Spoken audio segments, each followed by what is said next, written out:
E aí pessoal, sejam todos muito bem-vindos, ou de volta, ou pela primeira vez. Eu sou o professor Pinguim, e hoje estamos juntos para resolver um exercício de cálculo 2. É um exercício que é razoavelmente famoso, não tanto pela parte de cálculo dele, mas pela parte de física, que é a demonstração matemática de um fato da física de que se você tem uma trajetória circular, independente da velocidade ser constante, independente da velocidade acelerar, frear, independente de como for. Se você tem uma trajetória circular, a velocidade em qualquer ponto é sempre perpendicular ao raio.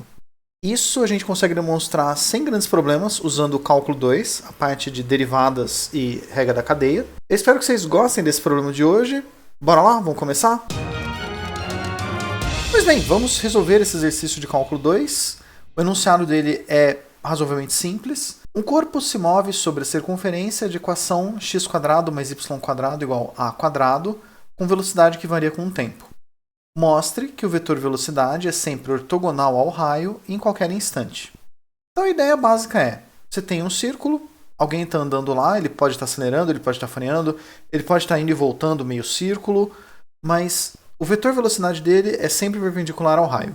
Vamos demonstrar esse fato. Para resolver isso a gente tem que saber poucas coisas. Primeiro, como você determina se dois vetores são ortogonais? Ortogonal, que oficialmente é um sinônimo de perpendicular. Dois vetores são ortogonais se, quando a gente fizer o produto escalar entre eles, o resultado dá zero.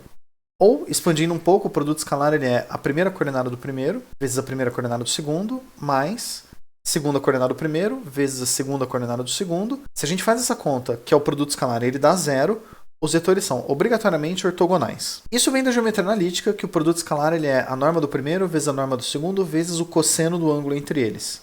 Se eles fazem ângulo de 90, o cosseno é zero, e aí o produto escalar vai ser obrigatoriamente zero. Outra coisa, a gente também tem que saber como determinar a velocidade de um objeto numa trajetória genérica. Se a gente tem as coordenadas de uma trajetória em função do tempo, x em função do tempo, y em função do tempo, a velocidade nada mais é do que o vetor derivada.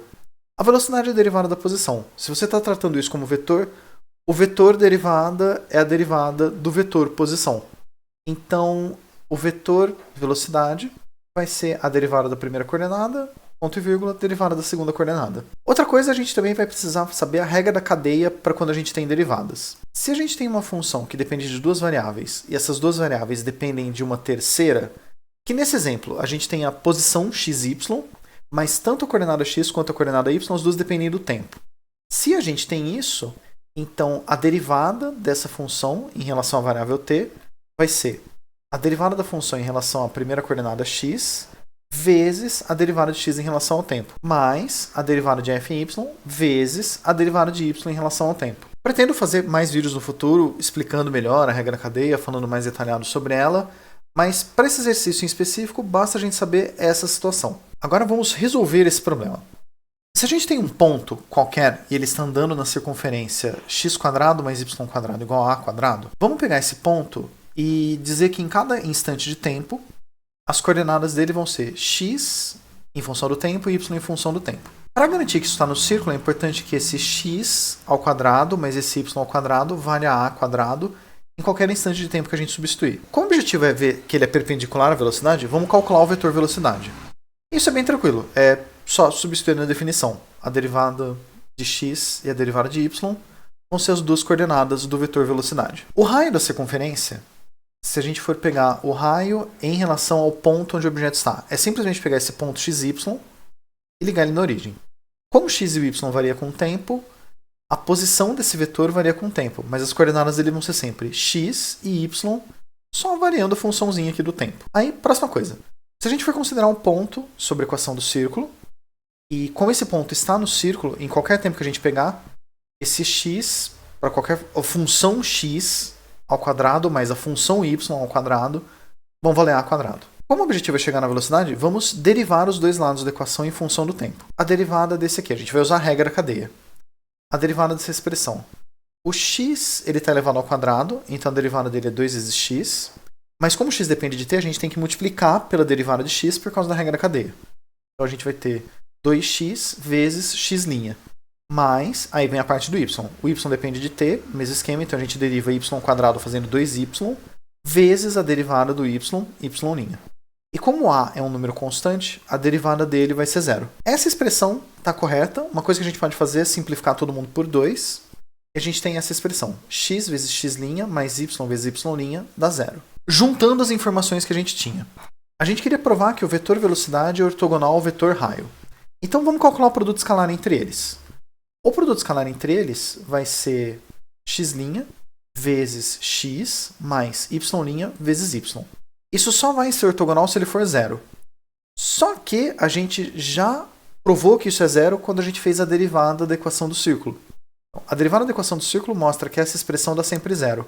E essa expressão é justamente a prova da ortogonalidade entre a velocidade e o raio.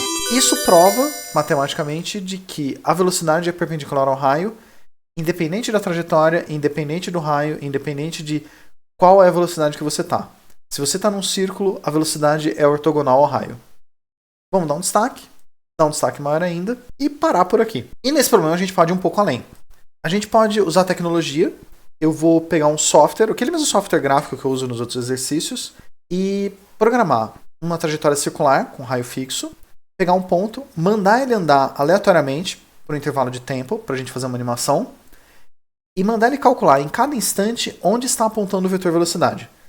E ver se isso vai ser, de fato, perpendicular ao raio ou não. Vamos abrir nosso software aqui. Eu simplesmente tenho aqui, eu mandei ele fazer 3 desenhos, que é o desenho do círculo, aqui o desenho em azul do raio, e em vermelho o nosso vetor velocidade que ele calcula em cada instante. Conforme o movimento vai acontecendo, cada instante de tempo ele calcula como ficam as coisas.